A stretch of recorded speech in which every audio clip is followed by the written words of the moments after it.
बिस्मिल्लाहिर्रहमानिर्रहीम। Sint explore की first year की इंग्लिश बुक है और उसका chapter number 3 the United Nations. उसके 2 पार्ट की हम उर्दू ट्रांसलेशन कर चुके हैं। अब आज इंशाल्लाह तीसरे चैप्टर की हम शुरू करेंगे, तो लिहाजा शुरू करते हैं।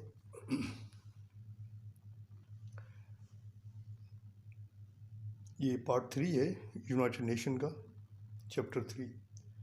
There are several specialized bodies associated with the work of the UN. United Nation के काम से मुंसलिक चंद खुसूसी इदारे हैं जो करीबी तौर पर उससे मुंसलिक हैं उसके काम के सिलसिले में। Some of these are parts of the United UN organization. उनमें से कुछ इदारे उसका हिस्सा हैं, यूएन ऑर्गेनाइजेशन का हिस्सा हैं। सम आर इंडिपेंडेंट, उनमें से कुछ आज़ाद हैं, but are closely connected with the work of UN, लेकिन उनका करीबी तौर पर उसके काम से करीबी तौर पर मुंसलिक हैं यूएन के काम से। We can refer here to the work of only a few of these important bodies.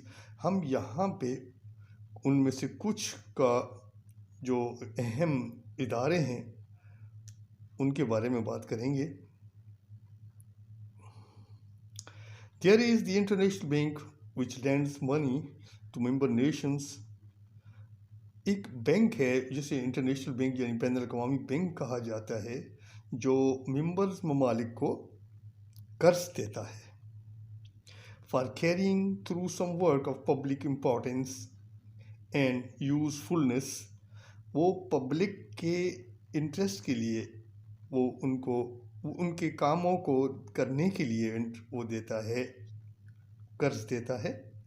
And usefulness, और उसको मुफीद बनाने के लिए, such as electric power plants, जैसा कि बिजली के प्लांट्स हैं, उन कामों के लिए कर्ज देता है। रोड, सड़कें बनाने के लिए, रेलवे के लिए और नहरों के लिए, कैनल्स एंड फ्लड कंट्रोल, और सैलाब को कंट्रोल करने के बारे में वो कर्ज देता है ममालिक को। An example of the wonderful effect of one of these loans is found in a small village in the west coast of Mexico. उनमें से जो शानदार असरात हैं इस बैंक के कर्ज के, वो हैं जो पाए गए हैं मैक्सिको के साहिली इलाकों में। एक गांव है, उसके लिए जो कर्ज दिया गया था। In 1951, 1951 में the bank gave a loan for an electric plant. 1951 में इस बैंक ने बिजली के प्लांट के लिए कर्ज दिया था। With in 3 years the population increased 3-fold। सिर्फ 3 सालों के दौरान उनकी आबादी 3 गुना बढ़ गई। Industrial users of electricity increased from 3 to 33, और सनती सार्फिन, बिजली के सनती सार्फिन वो 3 से तकरीबन 35 तक पहुंच गए। The loan started a radio station, the town started a radio station. उस टाउन में, उस कस्बे में रेडियो स्टेशन शुरू हुआ। अ डेली न्यूज़पेपर, एक रोज़ाना का अखबार शुरू हो गया। एंड ए नाइट स्कूल, और उसमें नाइट स्कूल भी शुरू हो गए। There were 7 times as many children in school as there were before the electric plant was built. इस बिजली के प्लांट के बनाने से पहले तकरीबन 7 गुना ज़्यादा, यानी 7 times as many children in school as there were before, इससे पहले जो थे उससे 7 गुना बच्चे ज़्यादा हो गए स्कूलों में इस प्लांट की वजह से। There is the UN children's fund, UNICEF. फिर एक और है बच्चों के लिए जो फंड कायम किया गया है, उसको यूनिसेफ के नाम दिया गया है। यूनाइटेड नेशन के उस इदारे में यूनिसेफ के नाम से एक है जो बच्चों को फंड मुहैया करता है। द फ्रेंड्स ऑफ चिल्ड्रन, जिसे दोस्त, बच्चों का दोस्त कहा गया है ऑल ओवर द वर्ल्ड, पूरी दुनिया में। It specialize in the relief of children, ये मखसूस है बच्चों को इमदाद फराहम करने में। द वर्ल्ड हेल्थ ऑर्गेनाइजेशन, जिसको WHO भी कहा जाता है, ये है वर्ल्ड हेल्थ ऑर्गेनाइजेशन, सेहत की तंजीम है, वाज स्टार्टेड इन 1946। ये स्टार्ट हुई थी, ये शुरू हुई थी 1946 में, ये तंजीम WHO की। But the permanent organization came into being, लेकिन मुस्तकिल तौर पर इसका वजूद ऑन 7 अप्रैल 1948, 1948 में 7 अप्रैल को इसका वजूद मुस्तकिल तौर पर हुआ। To work on international health, ताकि ये बैनुल-अक़वामी तौर पर सेहत पर काम कर सके। 7 April is now celebrated all over the world as World Health Day. आम तौर पर 7 अप्रैल पूरी दुनिया में एक दुनिया की हेल्थ डे के तौर पर मनाया जाता है। WHO advises members countries on public health। ये WHO की तंजीम जो है यूनाइटेड नेशन की, ये एडवाइस करती है मेंबर्स ममालिक को पब्लिक हेल्थ के बारे में, आम सेहत के बारे में, and on the control of disease, और बीमारियों को कंट्रोल करने के बारे में, and makes war on many wide spread disease, और वसी पैमाने पर बीमारियों के ख़िलाफ़ जंग के तौर पर भी कंट्रोल करने के लिए वो उनको ममालिक को समझाती है। In the थिराई district of Uttar Pradesh, Uttar Pradesh के एक टाउन जिसका टेरी डिस्ट्रिक्ट है, जिसका ज़िला है टेरी डिस्ट्रिक्ट, उसका एक उत्तर प्रदेश में ये है। इसमें क्या हुआ था, malaria has been wiped out by WHO teams. Malaria को WHO की टीम ने वहाँ से भगा दिया था। Enabling farmers to raise their output by 50%, और इस काबिल बना दिया उन किसानों को कि वो अपनी आउटपुट को, अपनी पैदावार को तकरीबन 50% बढ़ा दें। एन एग्जाम्पल ऑफ यूनिसेफ, और उसकी एक मिसाल यूनिसेफ की एंड WHO वर्क, और WHO के काम की, इज़ देयर फाइट अगेंस्ट यास। वो एक मिसाल है जो यास के ख़िलाफ़ उन्होंने जंग शुरू की थी, जंग लड़ी थी। यास कहते हैं एक ऐसी बीमारी को जो आबले से पड़ जाती हैं पूरे बदन में, स्किन के ऊपर होती है ये, और ये बड़ी ख़तरनाक बीमारी है, और ये मुतअद्दी बीमारी है, एक से दूसरे को लगती है। इसको कहते हैं yaws. A disease of hot wet climate, ये है नमी, खुश्क और नमी वाले इलाकों में ये डिज़ीज़ आम है, ये डिज़ीज़ थी उस वक्त। फ्यू डाइज ऑफ यास, उसमें से कुछ जो है वो मर चुके थे यास की वजह से। But many becomes helpless and life on as a burden to their relatives, और उनमें से कुछ बिल्कुल हेल्पलेस ज़िंदगी गुजार रहे थे और अपने रिश्तेदारों के ऊपर एक बोझ बनकर जिंदा थे।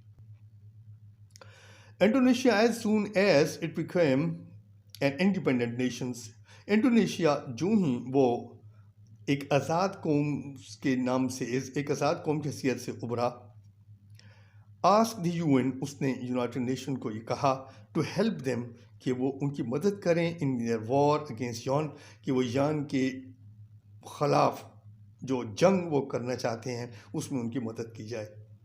There were said to be 10 million cases in the country, वहाँ पे ये कहा जाता है कि तकरीबन 10 मिलियन केसेस उनके मुल्क में मौजूद थे यास के।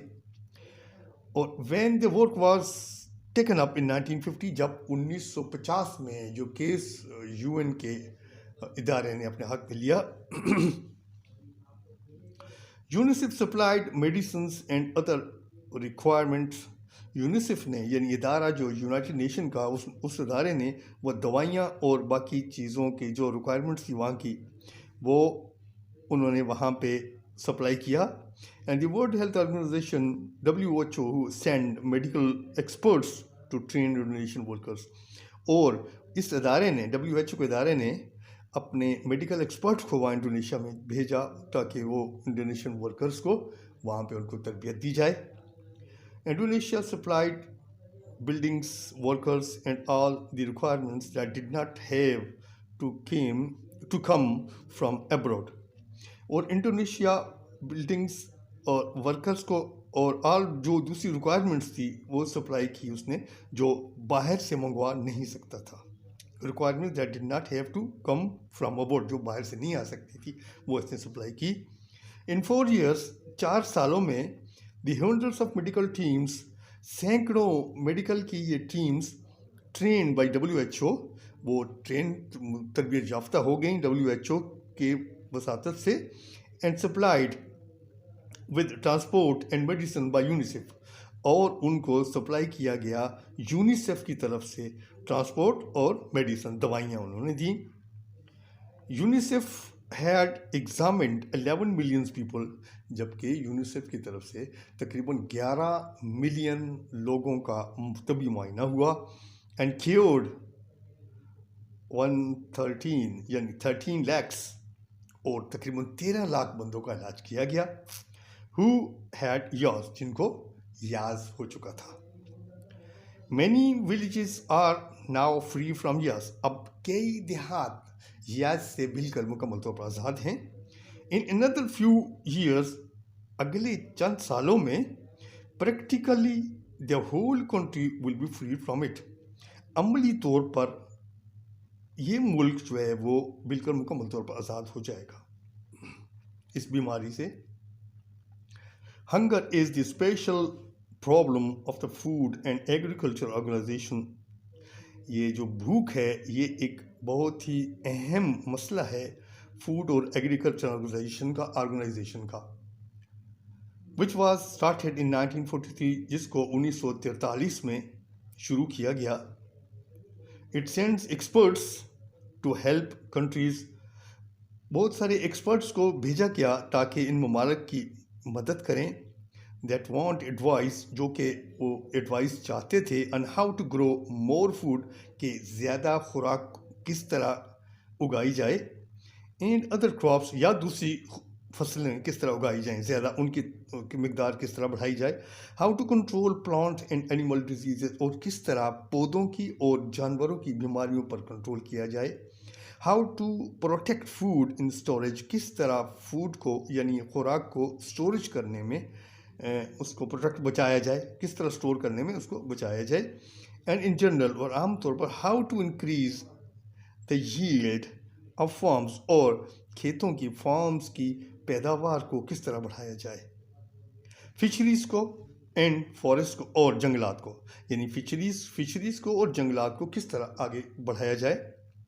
It also publishes useful literature on agriculture, forestry and fishings. इसलिए इस काम के लिए ये मुफीद लिटरेचर भी शाया किए गए, जो कि एग्रीकल्चर के ऊपर यानी ज़राअत के ऊपर थे, और जंगलात के ऊपर और फिशिंग के ऊपर. ये इसके बारे में भी लिटरेचर पब्लिश किए गए, शाया किए गए. The UN has special organization to advance knowledge, science and culture. फिर यूनाइटेड नेशन के पास एक ख़ास तंजीम है जो कि आला दर्जे के इल्म यानी साइंस और कल्चर के लिए है, यानी आला दर्जे का इल्म साइंस और कल्चर पर देती है ऑर्गेनाइजेशन. बाई विच, जिसके ज़रिए, इसको कहते हैं यूनेस्को, बाई विच, जिसके ज़रिए people can get the required understanding, कि लोग अपनी ज़रूरत के मुताबिक ज़रूरी तफ़हीम and to the habits of mind और ज़हनी आदात को हासिल कर सकें, यानी अपनी ज़रूरी तफ़हीम जो है, ज़रूरत की तफ़हीम को और ज़हनी आदात को हासिल कर सकें इस नॉलेज के ज़रिए. दैट विल बी यूज़फुल, जो कि मुफीद होगा टू देम, उनके लिए, इन द मॉडर्न वर्ल्ड, इस जदीद दुनिया में, इस जदीद दौर में, उनके ज़हनी आदात और उनके ज़रूरत की तफ़हीम के लिए ये जो यूनेस्को है ये फ्राहम करता है आला दर्जे का इल्म जो साइंस और कल्चर के बारे में होता है। Less than half the world's children go to the school. इस दुनिया के तकरीबन आधे आबादी से कम जो बच्चे हैं वो स्कूल जाते हैं। Most of the human race can not read to write और राइट, और इस इंसानी नस्ल की ज़्यादातर लोग जो हैं वो ज़्यादातर लोग पढ़ना लिखना नहीं जानते। Progress can not go for long, जिसके लिए तरक्की जो है वो लंबे अरसे तक नहीं जा सकती, ज़्यादा आगे नहीं बढ़ सकती मॉडर्न लाइन्स जदीद रास्तों पर। Where hardly anybody can read, जहाँ पे मुश्किल से कोई बंदा पढ़ा लिखा हो।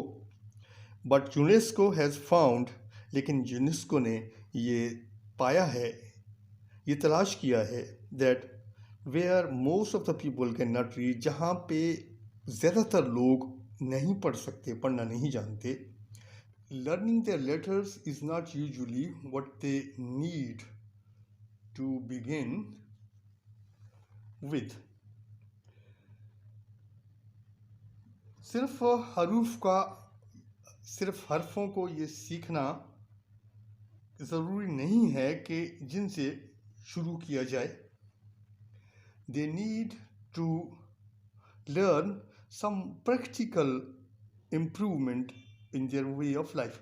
उनको अपनी ज़िंदगी के रास्तों में तो प्रैक्टिकल इम्प्रूवमेंट वो जो जिनसे हो वो सीखना है, ज़रूरत है उस सीखने की प्रैक्टिकल इम्प्रूवमेंट के लिए ज़िंदगी के रास्तों में। यानी उसकी प्रैक्टिकल इम्प्रूवमेंट यानी वो जो अमली तौर पर जो इम्प्रूवमेंट है वो सीखना ज़रूरी है, उसकी ज़रूरत है। That they can quickly understand, कि जिससे वो जल्दी तौर पे क्विकली समझ सकें, एंड एक्सेप्ट एज गुड, और बिल्कुल इसी तरह वो उसको कबूल भी कर लें, तस्लीम कर लें। आफ्टर दैट, उसके बाद दे रियलाइज, वो ये जान लेंगे the advantage of learning to read, वो सीखने का या पढ़ने का फ़ायदा। यानी उसके बाद क्या होगा कि वो पढ़ने के फ़ायदे को जान लेंगे कि कितनी अहमियत है इसकी। UNESCO can not itself find the money to teach hundreds of millions to read. UNESCO के पास अपना कोई पैसा नहीं है जिससे वो मिलियंस लोगों को पढ़ाने का इंतज़ाम कर सके, पढ़ा सके। वट इट कैन डू, जो ये कर सकती है, इज़ वो ये है to show the various members, कि वो दिखाए मुख्तलिफ मेंबर्स ममालिक और nations how to go about the work, के ये किसी काम के लिए किस तरह जाया जा सकता है, किस तरह किया जा सकता है। And to supply certain kinds of training and aids, और ट्रेनिंग और एड के लिए मुख्तलिफ चीज़ें जो हैं वो मुख्तलिफ किस्म की ट्रेनिंग और एड्स जो है वो सप्लाई करे, वो सप्लाई कर सकती है। As a new ways of teaching, सिखाने के नए रास्ते के तौर पर, बाई बुक्स, किताबों के ज़रिए, पिक्चर्स, तस्वीरों के ज़रिए, फिल्म के ज़रिए, और रेडियो के ज़रिए, और वर्कआउट ये काम किया जा चुका है। द एक्सपीरियंस इज़ रिपोर्टेड, ये तजर्बा जो है वो रिपोर्ट हो चुका है to other countries where these may be useful, ये दूसरे ममालिक की जहाँ ये मुफीद हो सकती है। UNESCO tries to advance human wellbeing through education.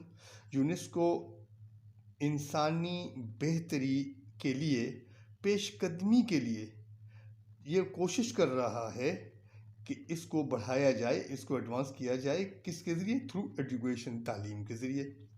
Science and culture, science और कल्चर की तालीम, यानी सकाफ़त और साइंस की तालीम को इंसानी बेहतरी के लिए इसकी पेशकदमी की जाए, इसको ट्राई किया जाए, उसके लिए ट्राई कर रहा है यूनेस्को।